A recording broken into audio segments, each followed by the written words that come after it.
Today on City Cast Boise, in our final send-off to this week's election, Morning Edition's George Prentice is with me to shed light on things that went under the radar.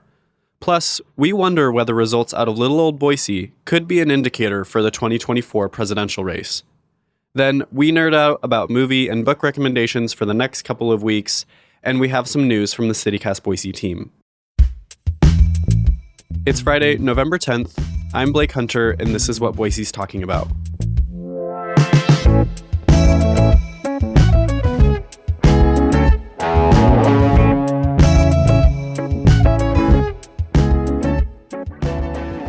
Good morning, George. Thanks for coming on the show. Absolutely. Hi, Blake. So before we get started, I wanted to give an update from the team at City Cast Boise. So our host for the past year, Emma Arnold, has decided to move on from the show.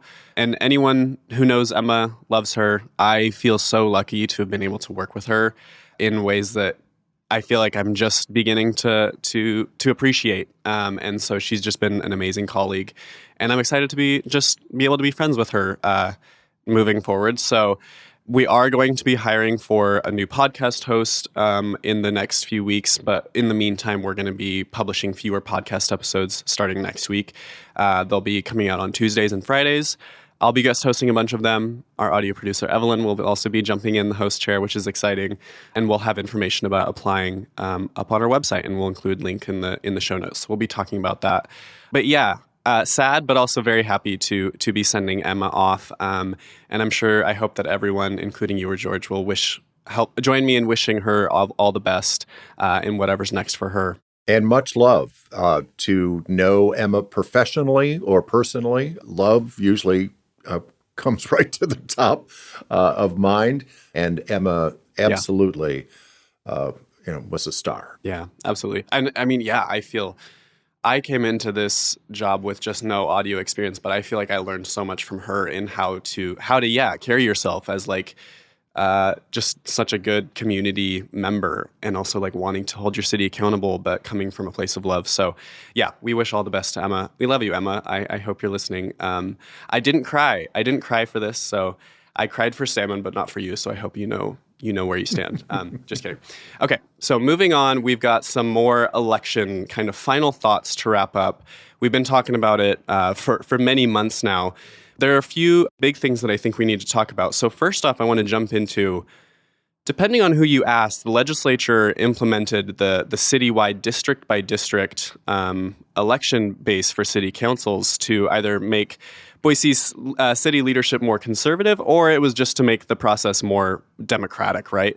And I think it was a little bit of both ultimately. So do you think that analysis is correct? And also, just how do you think that this new system, for the first time, actually played into the election outcomes? No one that I know of at City Hall asked for this. Indeed, this was the legislature's doing, which is to say the GOP majority of the legislature's doing, to put their thumb on the scale, if you will, and to slide some representation over. So interesting, Blake, because I remember Boise City Council being a hybrid where indeed there were some districts, but there were also at-large seats. And that seemed to work. Oh, yeah. Several years ago, they just decided to make them all at-large. Now they are all just per district. We'll see how this shakes out. I have no doubt that there will be some political sway in the future. That said, this slate of candidates that emerged victorious are, number one, very familiar, and number two, I think it's fair to say that most of them are supporters of the mayor, most of them. And yeah, it's interesting, the whole whether Boise politicians wanted this or not. But I was talking to Jordan Morales, and who's now the District 4 representative, and was just thinking about, we now have another Latino on the city council, which is the first person of Latin American heritage since Lisa Sanchez. And so, I'm excited.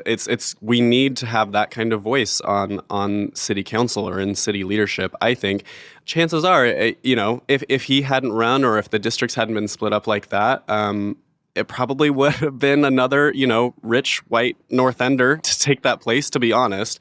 This is round one of what will be many rounds of this district by district system. So we'll see how it plays out. A number of these seats that were on the ballot this year, those terms will only be 2 years. So basically, they wipe the slate this year. They select half and half, if you will, so that some will be back on ballots 4 years from, or 2 years from now, and then the rest will be on 4 years from now. So it will stagger. So we could see a shift as early as 2 years from now.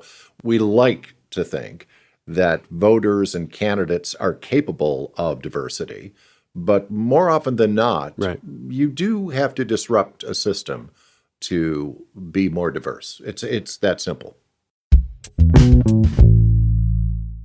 Looking forward to, as you mentioned, 2025 elections, there's one little election in between then and now, which is the 2024 presidential election. Whether we like it or not, in a year we're going to be probably still counting votes and whatnot. What did this election this week tell you about how that election might play out? I think it's not too far of a reach to connect some dots between the national political landscape and what we did experience this week. And it has to begin with access to abortion services.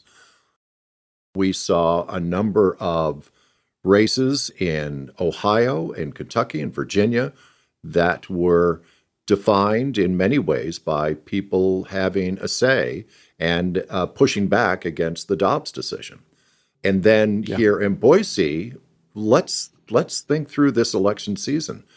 I think a tentpole moment was the City Club debate when the mayor was asked about previous comments regarding abortion restrictions.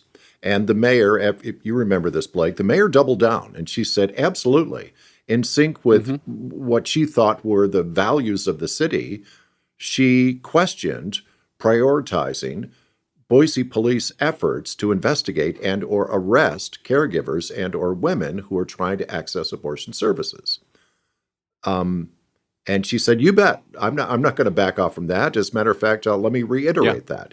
And Mike Masterson doubled down and said, no, I don't think that that's the role of a mayor.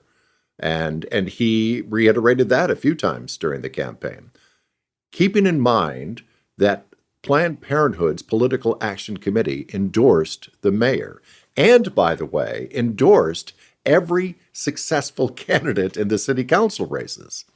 So, and Planned Parenthood was very quick to send out a self-congratulatory message on election night when Mayor McLean and each of the council members were victorious, saying, this is a statement. Does Boise influence a national political landscape? Of course not. But could it be representative of what's happening across the country? I think so, because if you look at the Ohio election, Virginia election, etc., we know that while the abortion debate may be polarizing, it is no longer partisan.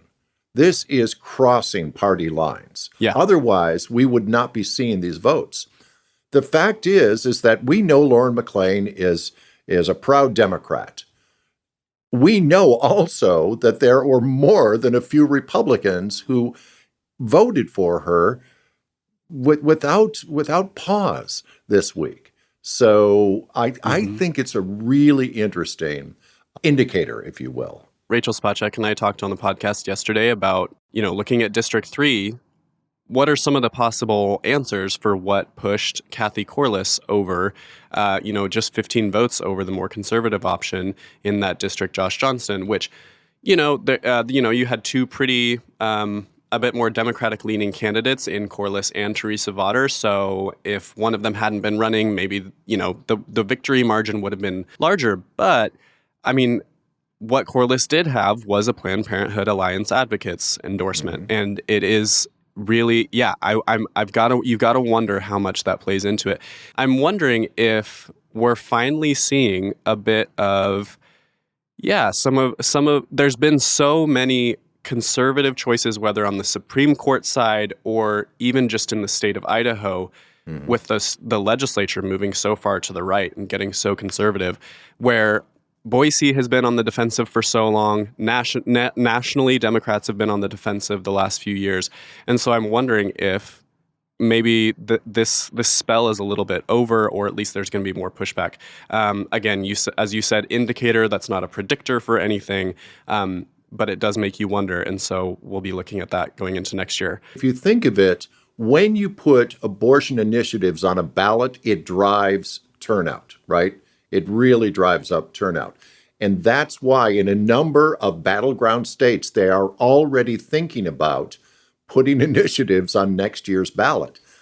I don't think it's a huge stretch to think that there might be a petition effort to make a ballot initiative in the state of Idaho.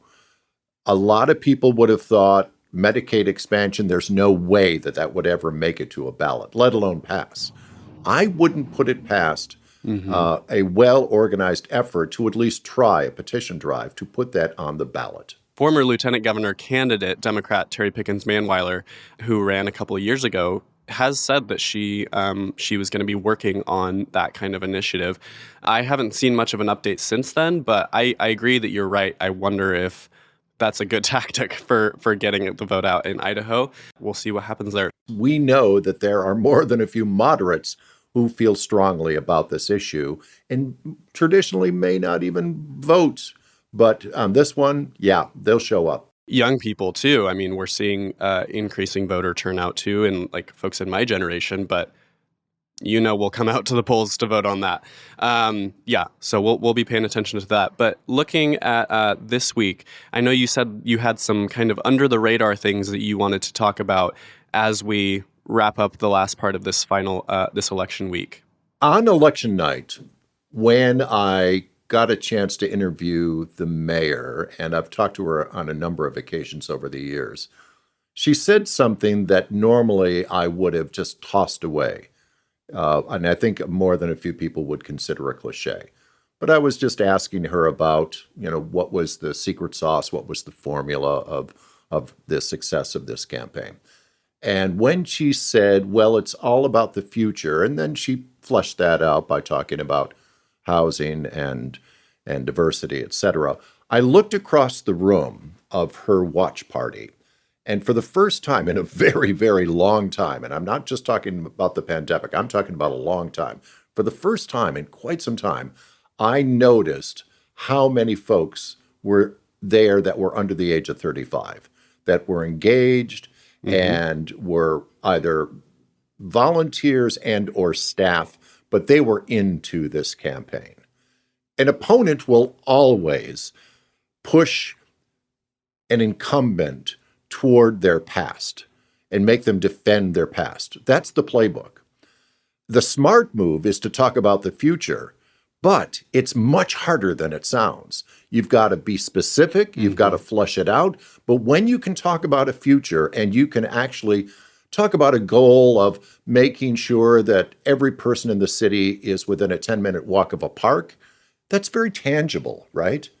And that is a goal, that is a future, that is a vision.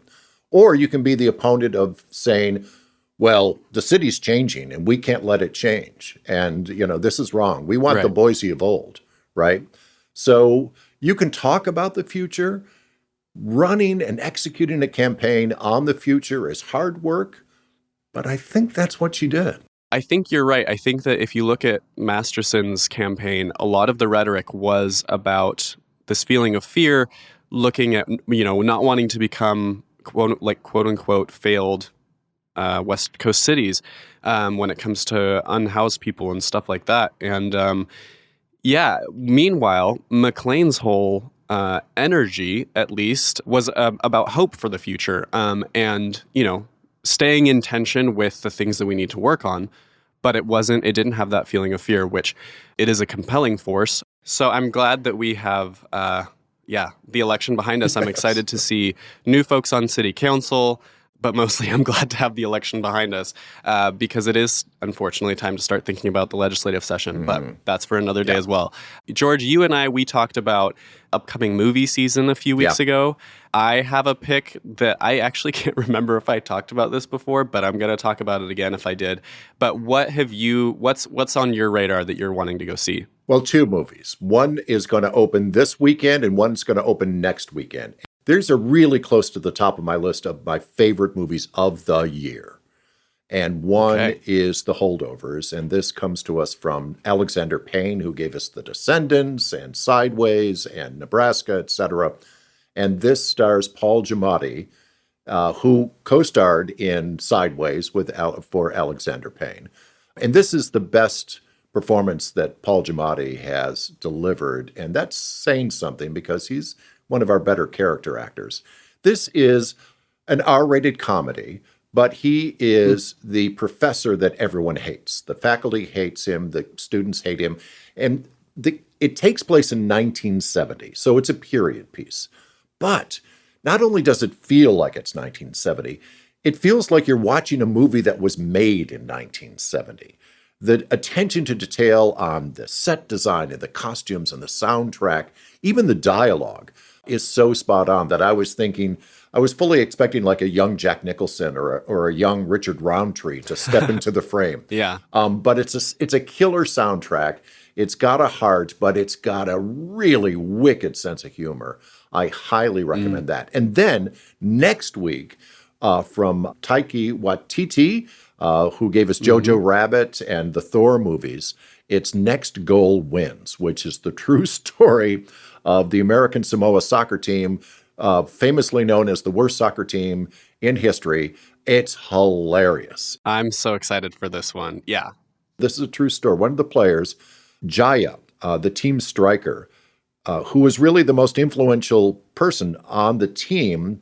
Jaya is, and I want to make sure I get this right, Fa'afafine, which in American Samoan culture are people who have fluid genders that move between male and female worlds, and a fabulous soccer player. So Wow. I never would have known this. So all of a sudden I wanted to do research. I found an old documentary on this, and it folds so nicely into this story of hope and change and just this wonderful dive into this Samoan culture too.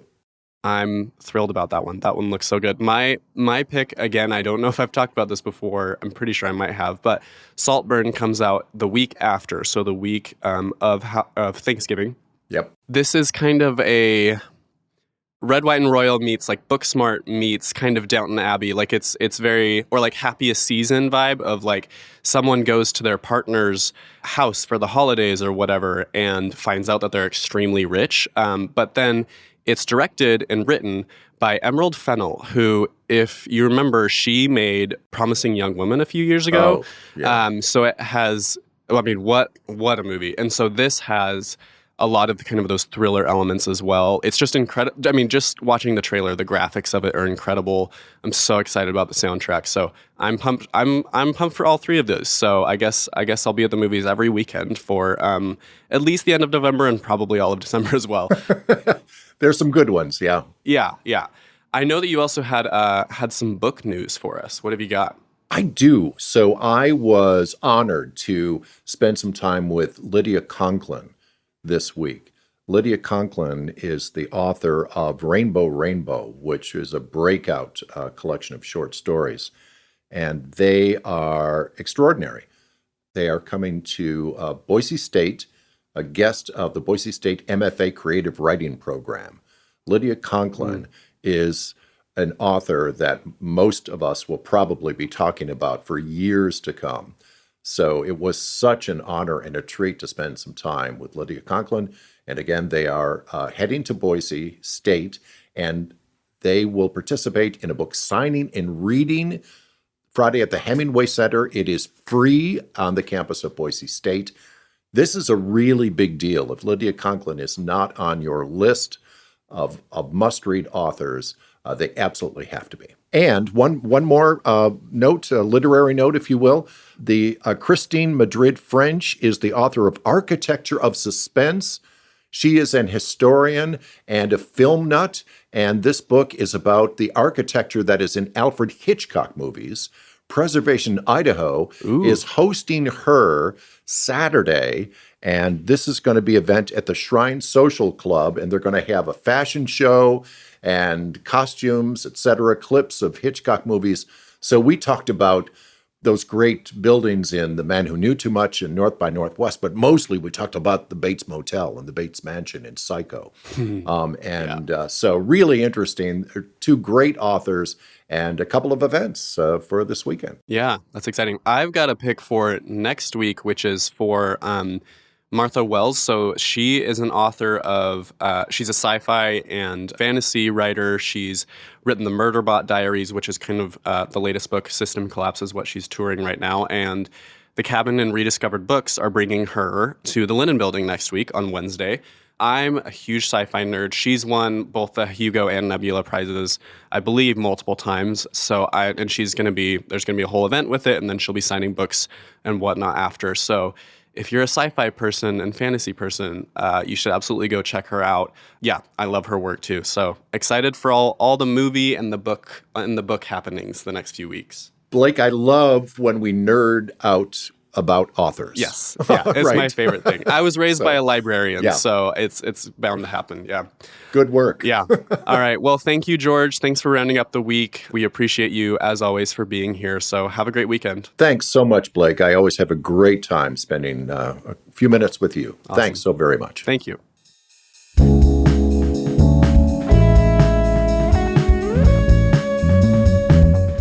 That's all for today here on City Cast Boise. The show is produced by Evelyn Abitia and Grant Irving. I'm Blake Hunter, and I write our Hey Boise newsletter with the help of Adrian Gonzalez this week. Our music is by Up Is The Down Is The. If you enjoyed our show today, leave us a review. It helps other people find us. We'll be back on Tuesday with one last treat from Emma. See you around.